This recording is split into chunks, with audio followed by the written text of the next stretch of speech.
Okay, welcome everyone to the oral surgery questions discussion in the NEET Grand Test 4 that you have all given in the eGurukul apps. Alright, in the eGurukul website, you all sat down and you have done the NEET Grand Test 4 in the latest pattern. And today we are here to discuss the questions of oral surgery. Okay, I had put some questions directly repeated from the NEET 2024 paper, some questions from the INI May 2023 paper, so that you get a good revision of all these questions, plus some new questions also. All right, so let's look at each and every question one by one. Okay, the first question is, while extracting an impacted mandibular third molar, severe bleeding occurs due to incision over which of these structures? Okay, so now we know that the correct answer to this question is buccal artery. All right, I'll tell you how. Okay, so this is your impacted mandibular third molar. All right, this is your wisdom tooth and this is your second molar. The typical incision जो हम देते हैं अपने wisdom tooth extraction में is the Ward's incision. Okay, what is the Ward's incision? Ward's incision is basically a releasing incision just distal to the second molar. Alright, after that we give a straight incision over the alveolar ridge, and sometimes if required you can give a one more releasing incision slightly buccally. Okay, not going straight, but we go slightly buccally. Alright, so this will give a kind of a trapezoidal flap. Okay, इस image में there is a triangular flap. Why there is a triangular flap? Because they have not given a posterior releasing incision. उन्होंने सिर्फ एक releasing incision दिया है, which is the anterior releasing incision. Anterior releasing incision, and we've all discussed this in our live class very nicely. We continue this incision on the alveolar ridge, and sometimes we give posteriorly a posterior releasing incision also. Okay, and this is what we typically call as the Ward's incision. Now, what are the two complications that can happen in the anterior releasing incision? If you are going too deep or too inferiorly, you can injure the buccal artery. And similarly, in the posterior releasing incision, if you are going straight rather than going slightly laterally, if you go straight, you can damage the lingual nerve. These are the two facts you have to remember. A lot of MCQs revolve around these two structures.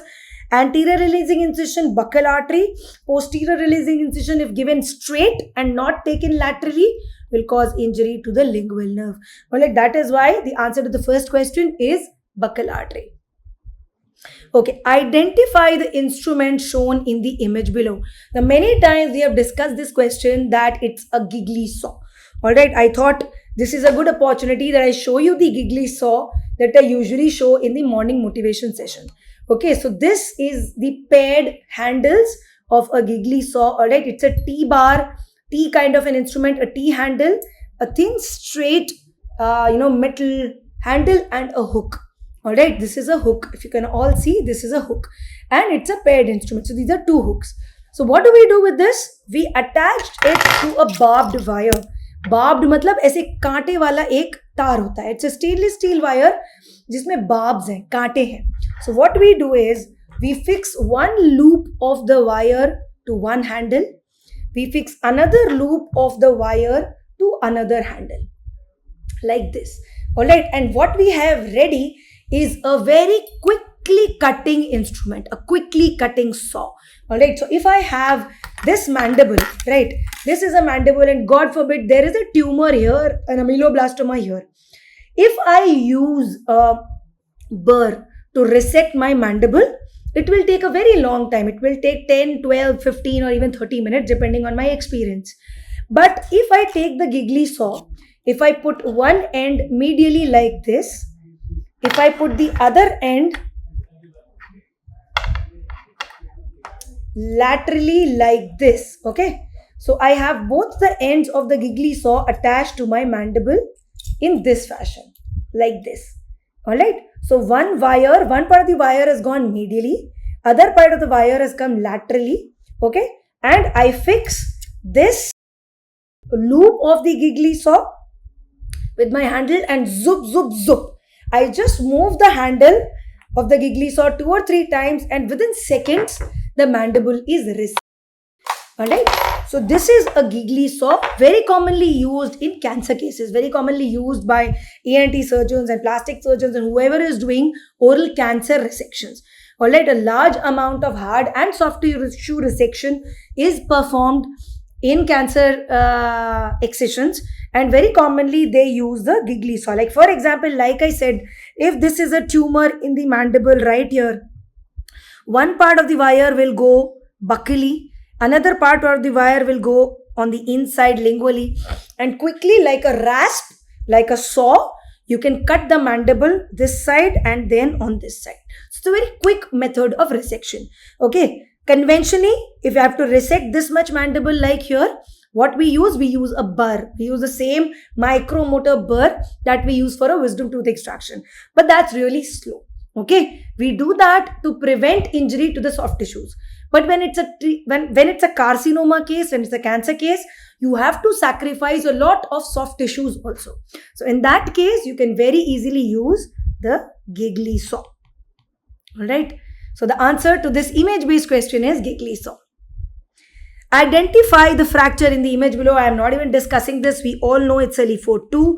I am sure most of you have marked it correctly. If the line of fracture was something like this, a Guerin or a dento-alveolar region fracture, it was LeFort-1. This pyramidal shaped fracture is LeFort-2. And if the fracture would have been like here from the,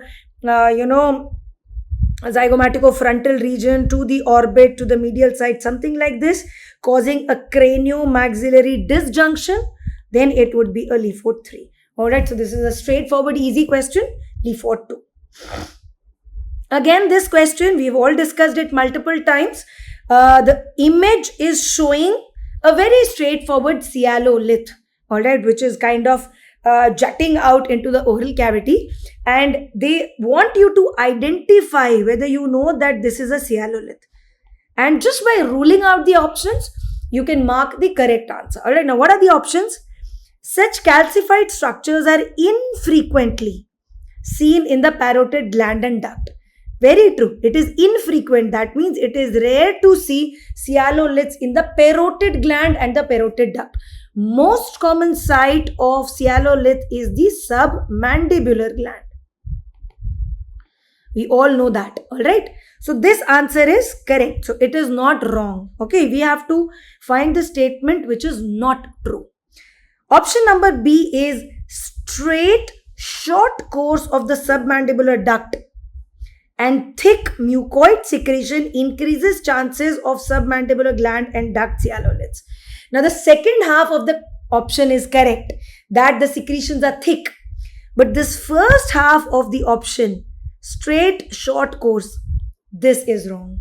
Alright, so not even the full option is wrong, just the half option is wrong, which makes B as the correct answer. Somewhere here, if this is your mandible, I mean not yours, but some patient's mandible, and this is the submandibular gland, and the gland duct opens into the floor of mouth somewhere here. So the duct has to travel a very long and tortuous route. It's a very long route as compared to the parotid or the sublingual glands, where the duct length is also short and it is straight. Whereas the submandibular gland, the duct has to travel a long distance and it's not a straight course, it's a tortuous course. So straight short course, wrong. Tortuous long course is the correct answer, which is why the option B becomes wrong and that becomes your answer of choice. Calcified concretions cause swelling and pain in the region during meals. Absolutely correct. That is what the symptoms will be. If the concretions are small, concretions means calcified collections. That means these cyaloliths. अगर ये छोटे हैं तो हो सकता है asymptomatic हो. If they are intraparenchymal, that is within the gland, हो सकता है asymptomatic हो. In that case, no treatment is required. But when they become symptomatic, when they obstruct the duct, they become symptomatic. And what are the symptoms? Symptoms are simply pain and swelling. Why pain? Because the saliva is being produced, it is being pushed, but it is not able to come out. So it causes pain. Because the saliva is not able to come out, it causes pooling and it causes swelling. All right. And these collected saliva can also get infected. So it becomes an infected cyalolith, which can even form abscess.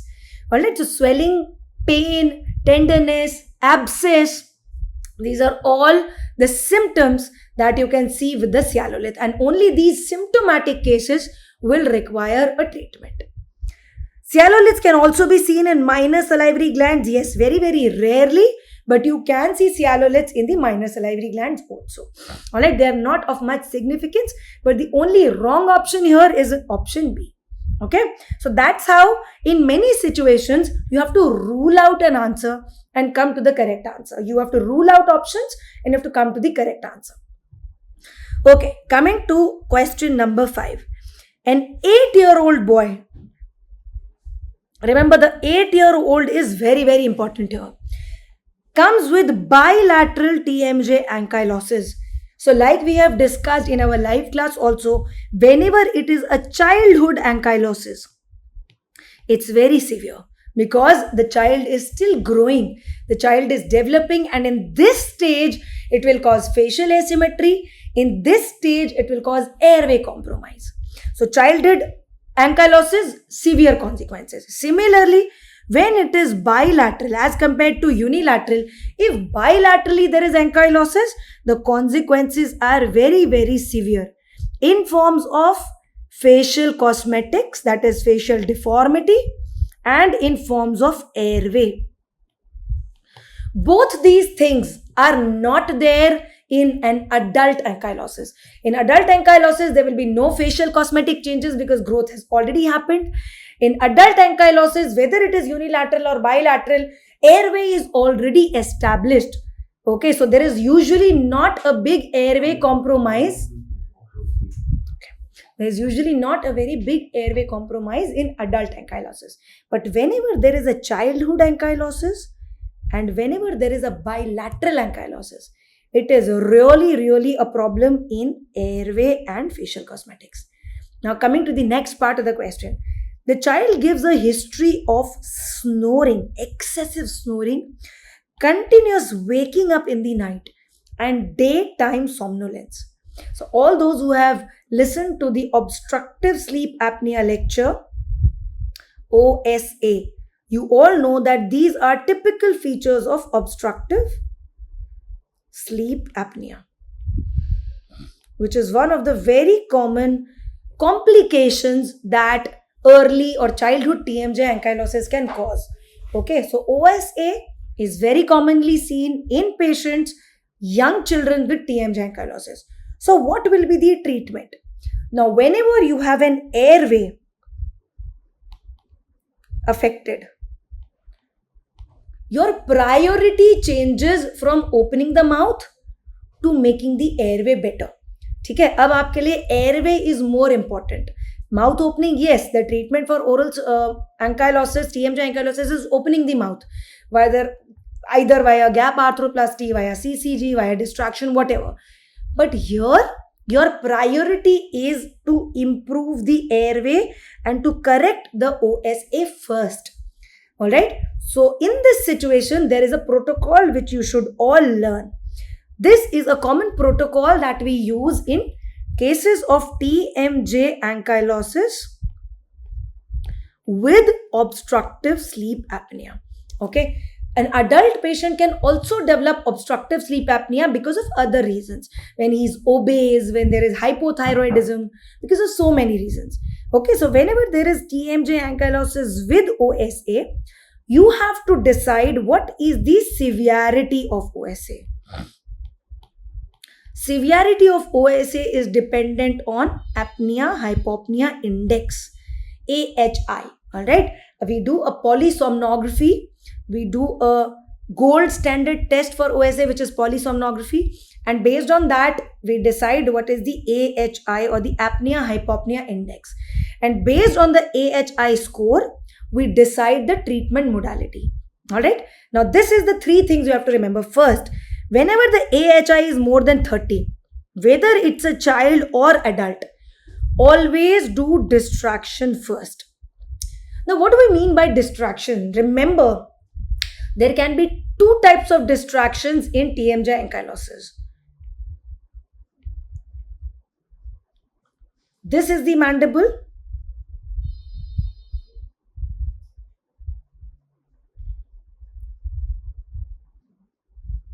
This is the ankylosed part. Okay. So, the distraction that we do to recreate a new condyle,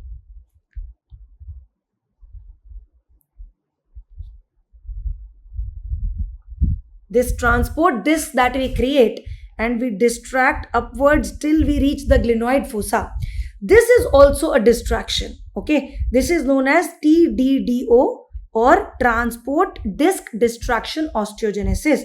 This distraction we are doing to generate a new condyle.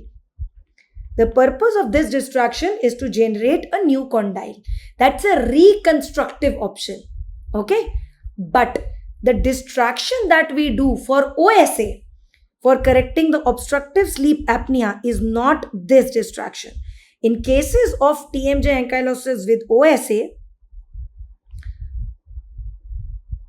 if this is the mandible, this is ankylosed, this is ankylosed. Okay, we will do another type of distraction which is known as body distraction.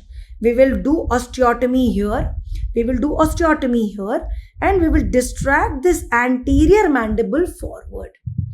Okay, it's a simple linear osteotomy and distracting the mandible anteriorly. You can do a body distraction, you can do a ramus distraction here like this. You can do increase the length of ramus, you can increase the length of the body region of the mandible, or nowadays a lot of auto distractors, a lot of multi-vector distractors are available. So what you can do osteotomy in the angle region. In the angle region, you can distract like this also, so that you can increase the height of ramus. You can distract antero-posteriorly also, so that you increase the length of the mandible, that is, you bring it advanced, and you can even rotate the mandible. So this distraction osteogenesis that you do in the ramus and body of mandible, that you do for correcting obstructive sleep apnea or for facial cosmetic changes. Basically, this is the distraction that the examiner is talking about. Another type of distraction that you do is TDDO. That distraction is done for reconstruction of condyle. That is just a functional rehabilitation that you are doing after the condylar mass, ankylotic mass is removed, and to create a new condyle, you are doing again distraction, which is TDDO. But before TDDO, to correct OSA, you do a ramus or body distraction.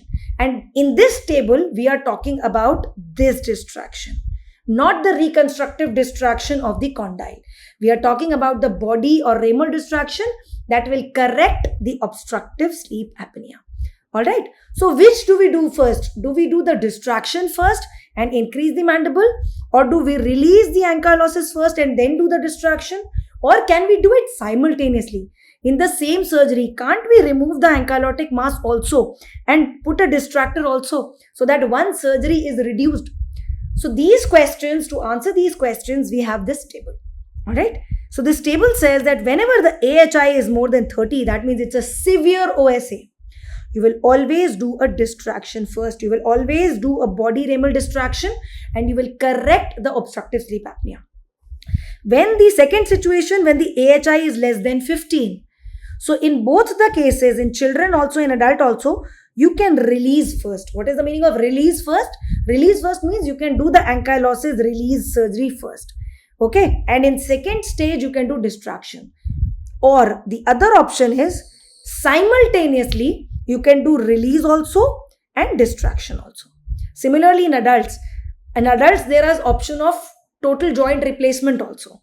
So you can do release first followed by joint replacement, or you can do release and simultaneously release with joint replacement or distraction, like whatever method of reconstruction you are using in adults.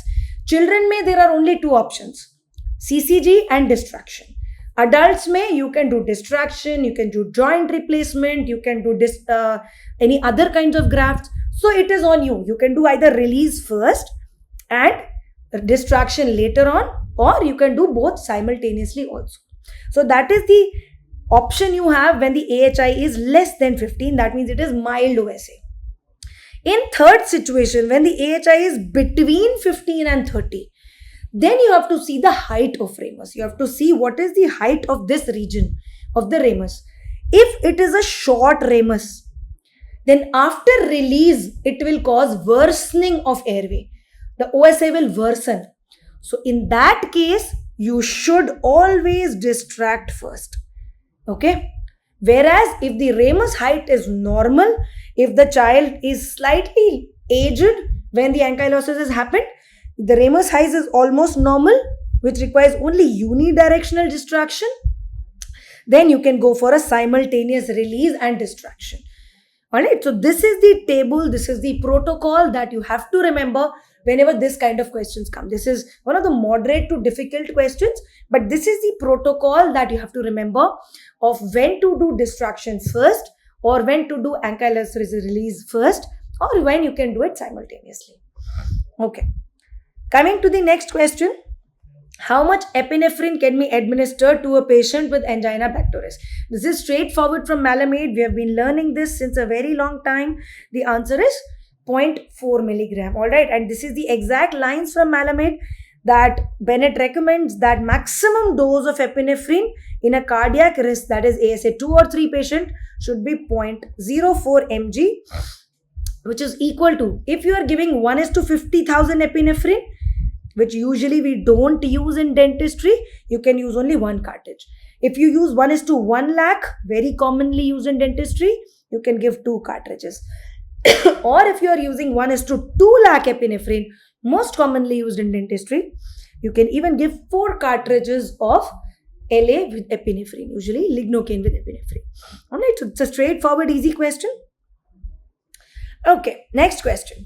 In the following picture, the device fixed in the child is used for. Now you can see here, this is an old-fashioned bilateral mandibular body distractor.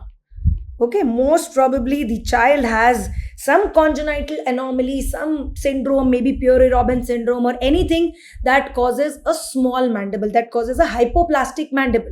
Like you can see here, this is already corrected with the distractor. But maybe the child had a hypoplastic mandible causing obstructive sleep apnea. Okay, it is very commonly seen in conditions like Pierre-Robin sequence. Okay, so in such cases, even in infancy, even in the first year of birth, you can do a bilateral body distraction, distract the mandible forward and correct the airway which is compromised in such children. Okay, so bilateral mandibular, we can see because it is bilateral, it is there in the body region of the mandible. This is the ramus, this is the body, this is the anterior region of mandible. So it is fixed in the body to advance the mandible anteriorly. So bilateral mandibular body distractor. Alright, this is the old-fashioned distractor still used in many institutes. But remember, this image is a distractor. So what are we using it for? To treat mandibular fracture? Of course not. Remember, this image looks very similar to external pin fixation. You must have seen in some of your textbooks that external pin fixation is one of the treatment options in comminuted fractures. Okay, but it is very, very rarely used in the maxillofacial region. I have never seen it. I've never used it. Many of the textbooks have this image because it was used earlier, but nowadays, after the invent of the good ORIF devices, plates and screws, we hardly used X-fix, external pin fixation in maxillofacial bones. Very commonly, still it is used in orthopedics. Long bone fractures, external fixations are still used. But maxillofacial region, it is never used, hardly used. Okay, so this device in image may look similar to the X-fix. Don't get confused. X-fix इतना rare है कि शायद ही आपसे examiner पूछेंगे. Okay, and if it is X-fix, it will be connected. These rods will be connected by an external connecting bar. Okay, that is the difference between a distractor and an external fixator. Okay, distractor mein all these bars will be separate. Whereas in external fixator, these bars will be connected with each other with an external connecting bar. Okay, so that is how you know it is not a distractor, it's an X-fix. But in this image, it's a simple mandibular distractor. To treat obstructive sleep apnea due to retruded mandible, absolutely correct. That is where it is used. To hold the neck affected in Pott spine. So this is not attached to the neck. Okay, Pott spine means when tuberculosis happens to the neck, to the spinal bones, we call it Pott spine. And in that also a lot of skeletal braces are available. But this is not that skeletal brace. It is not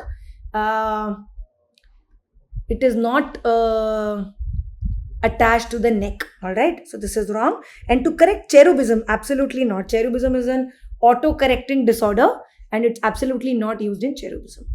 All right, we come to the next question. In bilateral sagittal split osteotomy, fixation in the neutral zone is best done with. Okay, now we always tell you that whenever we are doing any orthognathic surgery in the mandible, alright, whenever we are doing any orthognathic surgery in the mandible, because mandible is connected to a joint, okay, the position of the joint should not change. Whenever you are doing any orthognathic surgery, you have to make sure that the condyle's position should not change. Okay, so to prevent the change in the condyle's position, we always fix the mandible either with positional screws, which are just simple long normal screws to fix the changed position of the mandible, or we use simple mini plates and monocortical screws. Either monocortical screws and mini plates, one mini plate, 2 to 3 screws on both sides, or long positional screws without any plates. So these are the two things that we commonly use in mandible to prevent the condylar sag or to prevent the change in the condylar position. But in the neutral zone, whenever the position is neutral, whenever there is a contact, what is the meaning of neutral zone? Whenever there is a contact between the proximal and distal segments of mandible, in the neutral zone, it is best to use a lag screw. Because this is a position where already the two parts of mandible are in contact. So you can make advantage of that contact by giving a compression osteogenesis, which is done by lag screws. So the correct answer here is lag screw. Very quickly, I will give you an example. So this is how we normally use 3 positional screws in mandible. Okay, our purpose is, see, this is the proximal segment, okay, which has the condyle, which has the TM joint. And this anterior segment of mandible, which is going to move, is the distal segment. Our focus is, whenever we are doing a mandibular orthognathic surgery, mainly BSSO, the distal segment has to move. It has to go either forward, so we call it mandibular advancement, or it goes backward, so we call it mandibular setback. Whether we are doing advancement or setback, we have to make sure that the position of the proximal segment should not change. Okay, because mandible is not a straight bone, it's a boomerang shaped bone. Okay, so if I do excessive movements without taking care of the condyle, then there will be a change in the position of the joint and it will cause post-operative complications. Okay, like for example, you can see here in this image, this is the proximal region. Proximal means near the midline. So this part of the mandible is near the midline. It has the joint. This is the temporomandibular joint. Okay, and this is the distal region. So when I'm doing a bilateral sagittal split osteotomy and I'm advancing my mandible, okay, I'm going to advance my mandible. So because of the shape of the mandible, you can see that I have done this much advancement. This much advancement I have done. You can see this much advancement I have done, around 7-8 mm. This is the advanced part. Okay. Now in some areas, there is no contact. You can see here in some areas in the anterior region, there is no contact between the proximal and the distal segment. I don't even want them to contact, because if I purposefully make them contact, so what will happen? this condyle will rotate. अगर मैं जबरदस्ती इन दोनों segments को चिपकाने की कोशिश करूंगी तो क्या होगा, अभी तो चिपक जाएंगे because patient is under GA, but when the patient comes out of GA, this condyle, because आपने इसको घुमा के सीधा कर दिया है, this condyle will come out of the joint and it will cause complications. So you never have to cause contact between segments. You have to make the contacts to be passive. जैसे touch हो रहा है वैसे ही रहने देना है. So whenever there is a gap, we always put positional screws or we put mini plates. They will not change the position of the segments. But in neutral region, you can see that this region, both the segments are in contact. The proximal and the distal segments are getting contacted. They are already touching each other. So जहां touch हो रहा है वहां पर उनका contact better करने के लिए you can use lag screws. Yes, you can use positional screw also, but the question is asking you which is the best option. Alright, so the best option is lag screw. Okay. Similarly, I'll give you one more example. Here we are doing a mandibular setback. Okay. Setback बड़ा टेढ़ा होता है. Setback में you have to remove a little bone from the anterior region and then you have to insert the mandible more inside. Okay, like you can see here, this is the proximal part which has the joint. This is the distal part which is the anterior region of the mandible, and you are pushing this distal part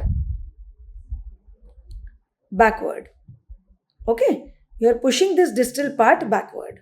So when you are taking this more distally, okay, again you have to ensure कि यहाँ पर जो contact का distance आया है, यहाँ पर जो gap आया है between the bones, that gap should be maintained. अगर आप जबरदस्ती ये gap close कर दोगे तो joint will rotate inwards and again it will cause a difficulty to the patient in the post-operatively period. The condyle will start resorbing, the joint will start paining and a lot of complications will happen. So whenever you are doing a setback, the anterior zone is the neutral zone and there you can put the lag screws. And posterior region is the open region, is the non-contact region, and there you have to put either mini plates or positional screws. Alright, we had already discussed this concept when we were discussing the NEET paper, the INI paper, but here again I am discussing the same concepts with you again. So whenever we are talking about the neutral zone, yes, you can put positional screw, you can put mini plate, but the best fixation is with lag screw. Alright, and whenever you are doing it in a non-neutral zone or whenever you are doing in a non-contact zone, the fixation is always done with either positional screws or mini plates. Alright, coming to the question number 9. Which of these is not a rationale for performing alveolar bone grafting? Rationale का मतलब होता है reason या indication. So which of these is not an indication to perform alveolar bone grafting? So let us all see what happens in alveolar bone grafting. Alright, basically alveolar cleft क्या होता है? Okay, there is a cleft of lip, there is a cleft of palate, but lip और palate के बीच में alveolar bone होती है. ठीक है? So this is my maxilla, this is my floor of nose. Okay, nasal floor which is made up of the maxilla only and posteriorly the septum is made up of vomer bone. Alright, so वो जो floor of maxilla है which forms the nasal floor also, that and the alveolus has a defect. Okay, so आप cross section में देखोगे तो आपको इस तरह से दिखाई देगा. Alright, so this is how you see a cleft of alveolus which is going into the nasal floor. Okay, in a coronal view it is like this kind of a defect. Geometrically it is kind of a pyramidal defect like this. So this is the part that you actually see between the maxillary central incisor and canine, or canine if it is impacted between the LI and premolar. So this is the defect that you see. But it's not just that facial defect. That defect goes inside like a cone. And when you have to graft this full thing. You have to reconstruct the nasal floor. You have to reconstruct the oral floor. And in between them, you have to put a bone graft. Now, in cases of alveolar clefts, this is the picture clinically. What is happening? एक तो उस child की यहाँ की continuity नहीं है. Can you see this ala of nose? This is a normal ala of nose. And this is the ala of nose which has no support. Okay, ala is this cartilage, this cartilage. This cartilage of nose is known as the alar cartilage. So this alar cartilage on the side of the alveolar cleft has no support because इसमें bone नहीं है, वो पूरा पिचक जाता है cartilage, पूरा ढह जाता है नीचे. It needs support. Alright. So the rationale of doing cleft grafting in cases of alveolar defects is to correct all this. So what we do is we take the soft tissues of the nose, we suture the soft tissues of the nose and create a nasal floor with the soft tissue, because soft tissue में भी defect है. आपने soft tissue को कुछ कुछ करके flap raise कर लिया और नेजल फ्लोर को रिकंस्ट्रक्ट कर दिया. सिमिलरली आप अंदर की साइड से पैलेटल फ्लोर, पैलेटल रूफ या पैलेट को भी रिकंस्ट्रक्ट करोगे. फिर बीच में जो आपका गैप रह गया है उस गैप में आप एल्वियोलर बोन रीजन में आप बोन ग्राफ्ट सैंडविच करते हो. Okay, and what is the gold standard to harvest the alveolar cleft region, which is the gold standard graft? The gold standard graft is the iliac crest graft. You get both good quality corticocancellous bone graft from the iliac crest, and you can harvest it and put it in the alveolar cleft defect. And once that sandwiching is done, you close the labial flap also and close the defect. So from this non-structured ala of nose, you get a very nice structured ala of nose. Okay, so that is one of the very important indications of doing an alveolar bone grafting. Alright, now coming back to our question, it provides a path of eruption to canine. Absolutely correct, because a canine or any tooth will never erupt in a defect. Okay, it will only erupt in whenever there is a no defect. Whenever there is bone, it will only erupt whenever there is bone. Orthodontic stability to the arch. Yes, it will give orthodontic stability to the arch. Or supports the dorsum of nose. No, it does not support the dorsum of nose. It supports the ala of nose. This is the dorsum of nose. And this is the alveolar cleft. So there is no relation of the alveolar cleft with the dorsum of nose.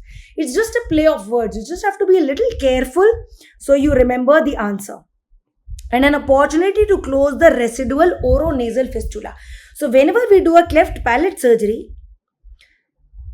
it is done before the cleft alveolus surgery. Okay, cleft palate surgery is done before ABG, alveolar bone grafting. So whenever you do a cleft palate surgery, sometimes as a complication or as a residual defect, you have residual fistulas. Okay, so residual openings are left. So whenever you are doing an oroantral fistula, whenever you are doing an alveolar bone grafting, you have an opportunity to close this residual fistulas also. You can repair these residual fistulas also. Usually they are there in this region, in the palatal region. So when you are doing a palatal wall closure, a palatal roof closure, you can correct your fistulas also. Alright, so that is how you do a alveolar bone grafting. Okay. Coming to the next question, question number 10. A 10-year-old child comes after road traffic accident with persistent bradycardia and hypotension. On CT, there is herniation of orbital contents. What is your diagnosis? Now, whenever we see bradycardia and hypotension, we always feel that it's a cardiac event. कुछ heart में हुआ है, इसीलिए heart rate कम हुआ है, इसीलिए blood pressure कम हुआ है. If you are an average student, you will know that any cardiac event, any heart related things can cause bradycardia, like hypovolemic shock can cause, very commonly a cardiogenic shock can cause bradycardia and hypotension. So that is, an average student can tell this. A slightly intelligent student can tell that no, a neurological event can also cause bradycardia and hypotension. Okay, if there is a head injury, if there is injury to some parts of the brain or midbrain or some parts of the brain, it can also induce changes in the body that can cause bradycardia and hypotension. But only a well-read student who has read maxillofacial surgery properly will know that it is not just cardiac and neurological, but it is also some neural events.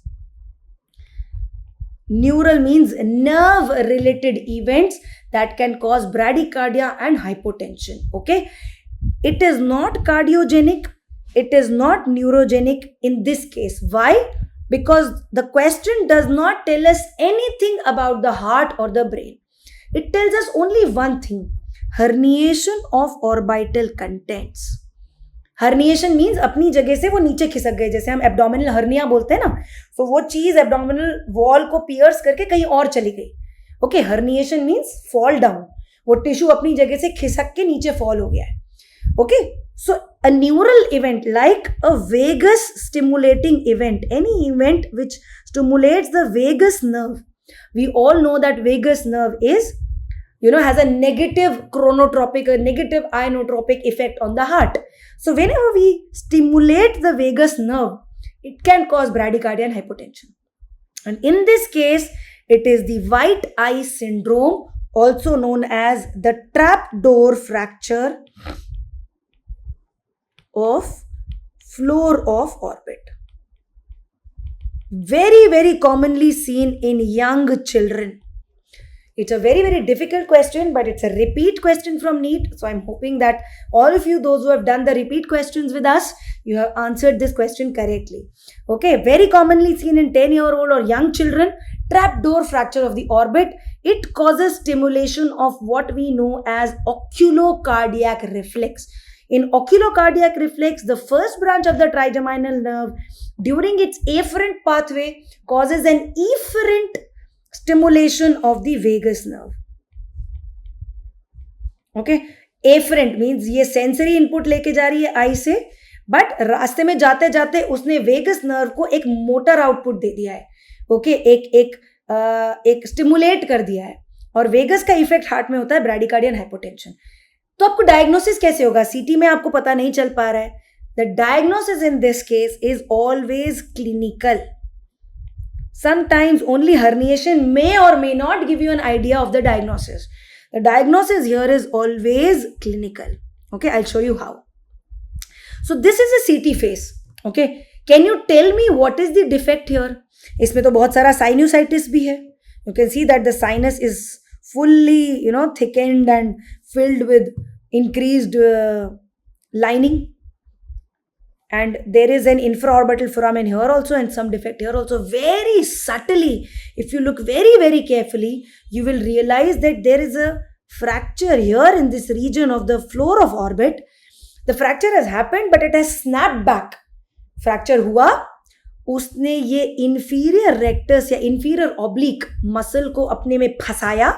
It trapped the extraocular muscle there and the bone snapped back to its correct position. So what happened eventually is the extraocular muscle got trapped in the fracture.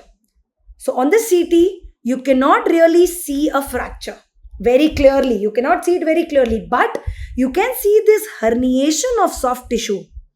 This slight herniation of tissue that you can see here, that gives you an idea. अच्छा, ये extraocular muscle है, या तो inferior rectus है, inferior oblique है. Okay, you can see the superior rectus here, if you can see closely. Superior rectus, medial rectus, lateral rectus. Okay, similarly here also you can visualize it if you are very careful in looking at this CT, and you can see it here that one of the inferior recti or the inferior oblique is stuck, and this causes a restriction in gaze. The patient is unable to look up because the up-looking muscle is trapped. So clinically, how will you diagnose? See here, again, same. This is a trapdoor fracture. The fracture has happened, but the bone has come back to its normal position. But it has entrapped one of the extraocular muscles in its way. So when the child is asked to look up, his non-involved eye, his normal eye is able to look up, but his affected eye is not able to look up, because for looking up, you need all the extraocular muscles to work properly.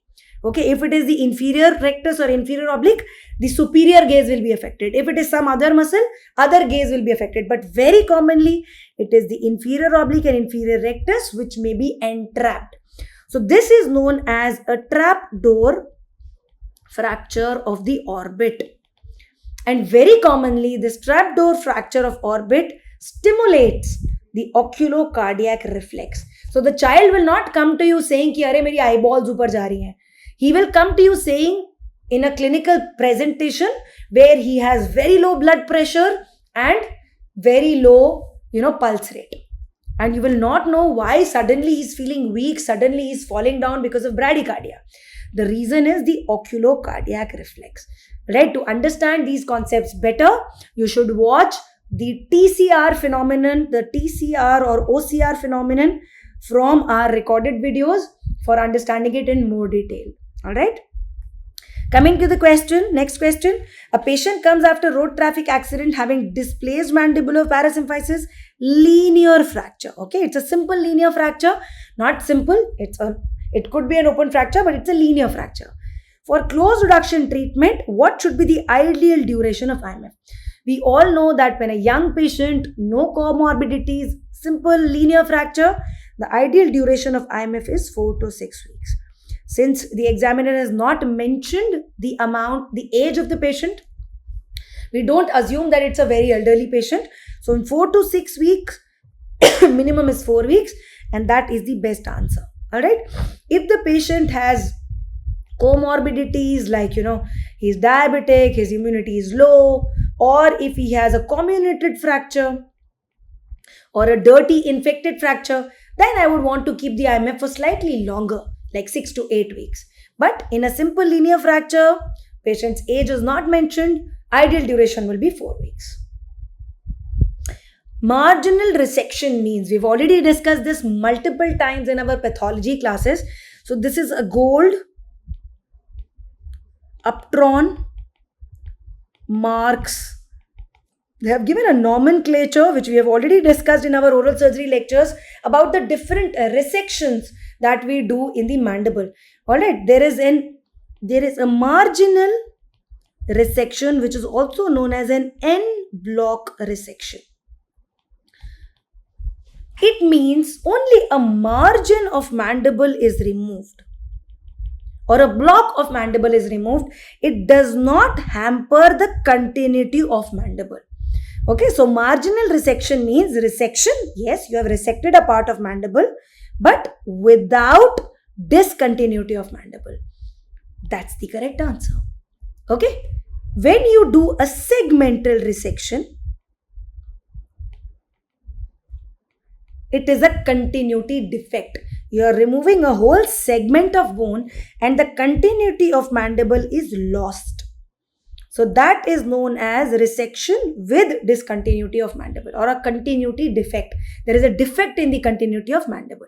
So that is the segmental resection. Whereas marginal or en-bloc resection means without causing any discontinuity in the mandible. Alright.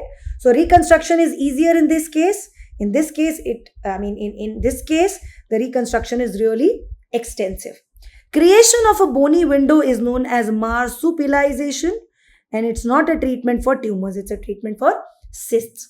And resection with normal bone margins does not define anything. Alright, does not tell you whether it's a complete resection or incomplete resection. Alright, so the correct answer to this question is B.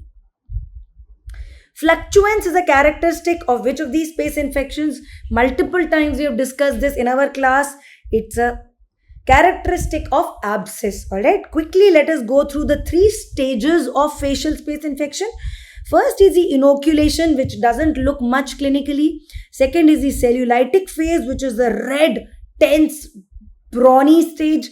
And third is that abscess or that fluctuant stage where pain is much less as compared to cellulitis and there is a localized collection of pus. So you can fluctuate it like a water-filled balloon. Alright, so fluctuance, it's already there in our notes. We've already discussed it multiple times. Fluctuance is a characteristic of abscess. Alright. Trismus of medial pterygoid can occur after which of these blocks? Okay, we know the answer is inferior alveolar nerve block. Why? Alright, so let me quickly show you कि ये हम तो बचपन से third year से we have been reading this, that when you have to give an IA and B, what you do is you palpate. So if I show it to you in the mandible, what you do is you palpate with your thumb, you palpate the external oblique ridge. From there you keep palpating and you reach the ascending ramus. Okay, once you reach the ascending ramus here, you take your syringe. I'll open the syringe for all of you. You take your syringe with the needle.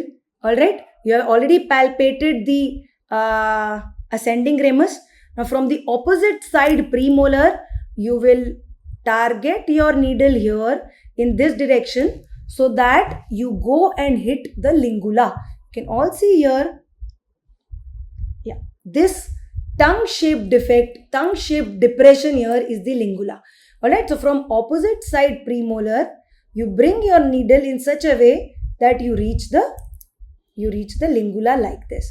Okay, यहाँ तक तो हम सबको पता है. You reach the lingula, you pierce the buccinator and you reach the lingula, you aspirate in two planes so that you're not actually hitting the neurovascular bundle and you're not injecting into the joint. Into the neurovascular bundle. So you aspirate in two planes. In case the aspiration is positive, you slightly redirect your needle ताकि आप बिल्कुल ही neurovascular bundle में ना जाके आप थोड़ा सा side में आ जाओ. Alright. So this is your inferior alveolar neurovascular bundle. This is how you inject from the opposite premolar like this, and you try and hit the lingula around 6 to 8 mm above the occlusal plane in adults. Alright. So यहाँ तक तो हमको पता है clinically. Now let's see अंदर जाके क्या होता है. अंदर जाके ये होता है. This is your mandible. This is your ascending ramus of mandible. Okay. This is your buccinator muscle, which along with the pharyngeal muscles forms the pterygomandibular raphe. Alright. You pierce that pterygomandibular raphe and you inject your solution here. अब इस diagram में आपको समझाने के लिए सब कुछ दूर दूर बताया गया है. But actually everything is joined together. Alright, we know that on the lateral surface of the mandible, there is a masseter muscle. And similarly on the medial surface of mandible is a medial pterygoid muscle. ठीक है, ये तो आपको समझाने के लिए diagram बनाने वाले सज्जन ने थोड़ा सा गैप दिखा दिया है ताकि in that gap you can see that this is the inferior alveolar neurovascular bundle and this is the lingual nerve, and somewhere in that region in the same prick you can actually anesthetize both the nerves just by slightly changing the direction of the needle. So you inject here after aspirating in two planes, and as you come out you flare laterally so that both the inferior alveolar and the lingual nerve can be anesthetized together. Okay. Now which muscle is there in the proximity which is attached, which is actually covering these two structures? That muscle is this muscle, which is the medial pterygoid muscle. Simple anatomy. Laterally we know angle of mandible has masseter. Medially covering this region is the medial pterygoid. So if your needle is infected, or if your needle is going through an infected abscess filled region and taking the infection from here to here, or if your needle has barbs, it is infected, you have not taken care of the sterilization protocol, then there is a chance that you carry infection from superficial regions to this region, causing direct spasm of the medial pterygoid. And that is what causes post-operative trismus, post-operative reduced mouth opening after inferior alveolar nerve block. So any reason, any cause which causes infection or even spasm of the medial pterygoid, it will cause post-operative trismus. Alright. Okay. So this covers all the questions of the GT4 in oral maxillofacial surgery. I hope I was able to explain everything to you. Those who have not yet bought the subscription and are still thinking कि हम कौन सा subscription लें, so that we are able to understand these concepts in all the subjects, all the 19 dental subjects, including anesthesia, which is the 28th subject that we teach. You can go for the version 2 of the Advanced Plus plan. Alright, bookings are already open. You have a lot of content, all the pre-recorded videos, an extensive question bank, test series, weekly test series, including subject-wise tests, grand tests, and mock tests. lot of clinical discussions that we do there, plus you get a lot of notes, hard and soft copy notes of all the subjects. All right, at the time of exam you will also get the revision videos with which you can revise, and of course there's a daily mentorship where you get to see me every single day. So don't settle, don't stop, keep studying. All the best for your exams.